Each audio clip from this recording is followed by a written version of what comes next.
Medo. A gente costuma pensar nele como um escudo, né? Um sistema de alarme que mantém a gente em segurança. Mas e se essa ideia não estiver certa? E se o que a gente chama de protetor for, na verdade, uma prisão? Com base numa análise bem provocadora da Crisley, do Instituto Bahar, vamos mergulhar fundo e desafiar o que a gente pensa que sabe sobre o medo. E a pergunta central é essa: proteção ou prisão? A imagem de uma cerca protegendo é até que confortável, mas a de uma gaiola sufoca. Qual dessas imagens descreve melhor a nossa relação com o medo? É isso que vamos investigar. Para começar, vamos olhar para uma história que todo mundo conhece bem, a história do medo como nosso protetor. Essa é a visão mais comum, a ideia de que o medo é um guardião que está com a gente desde sempre. Desde criança a gente ouve isso. O medo é nosso aliado. É o alarme que soa antes de um perigo, a mão que puxa a gente para trás na beira do abismo. A criança que, sem ele, estaríamos perdidos, totalmente vulneráveis a qualquer ameaça do mundo.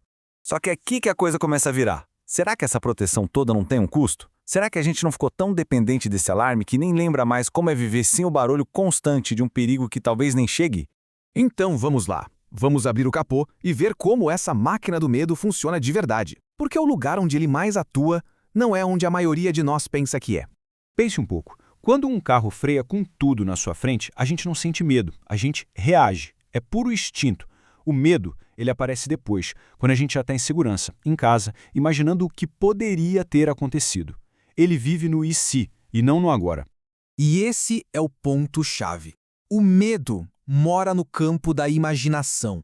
Ele é um verdadeiro arquiteto de futuros possíveis, quase sempre catastróficos, que só existem dentro da nossa cabeça. Ele se alimenta da antecipação, não da realidade imediata. E qual é o resultado de viver assombrado por esses fantasmas mentais? Paralisia. As portas que a gente nunca abre, as viagens que a gente nunca faz, as coisas que a gente nunca diz. O medo não protege da morte, ele impede a vida de acontecer. A fonte original resume isso de forma devastadora. O medo encolhe a vida. Ou seja, ele não expande nossas chances de sobreviver. Pelo contrário, ele contrai o nosso próprio espaço de existência. Ok, então se o medo não é esse protetor todo, o que seria? A análise nos apresenta uma alternativa bem poderosa. E aqui vem a grande virada da história. A proposta não é desligar o alarme de incêndio, mas sim parar de viver no meio da fumaça. É trocar a lente embaçada do medo pela visão nítida da consciência. Uma visão que nos permite enxergar o perigo real e não apenas as sombras dele. Isso não é um salto no escuro, é um caminho com passos bem claros.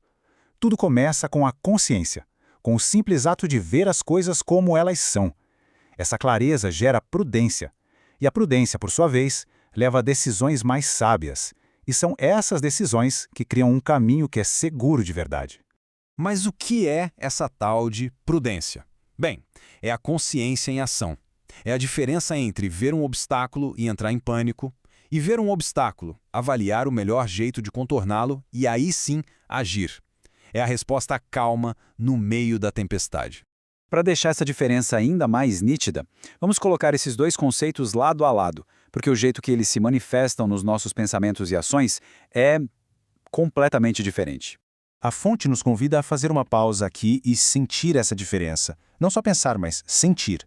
Qual é a energia da prudência em comparação com a energia do medo? O próximo exemplo vai deixar isso muito, muito claro. E aqui a diferença fica cristalina. A prudência diz, olhe para os dois lados antes de atravessar. É um conselho prático que nos capacita a agir com segurança. Já o medo, ele sussurra, talvez seja melhor nunca atravessar. Ele nos aconselha a ficar parado, a desistir do destino. Um nos prepara para a jornada, o outro nos tranca em casa. E aqui está o contraponto perfeito para a citação anterior. Se o medo encolhe a vida, a prudência a expande. Ela nos dá as ferramentas para navegar pelo mundo com segurança, com confiança, assumindo a responsabilidade pelas nossas escolhas e abrindo novas possibilidades. Bom, e finalmente a gente chega na escolha. Porque essa mudança de paradigma, de viver pelo medo para viver pela clareza, não acontece do nada. É uma decisão consciente. É o que marca a verdadeira maturidade. E o que é maturidade, afinal? Segundo essa análise, não é sobre a idade que se tem, mas sobre qual voz a gente escolhe ouvir, a voz clara da percepção ou os ecos sombrios do medo. Essa frase ilustra a dinâmica entre os dois de um jeito brilhante. É uma relação inversa. Não é preciso lutar contra o medo de frente. O caminho é cultivar a consciência, a presença, a atenção. Conforme a luz da consciência aumenta, a escuridão do medo naturalmente vai diminuindo.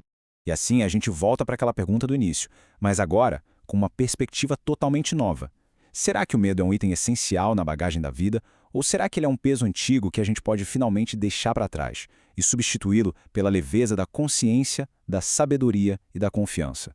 Bom, a resposta não está aqui nesta análise, mas na forma como cada um de nós escolhe viver a partir de agora.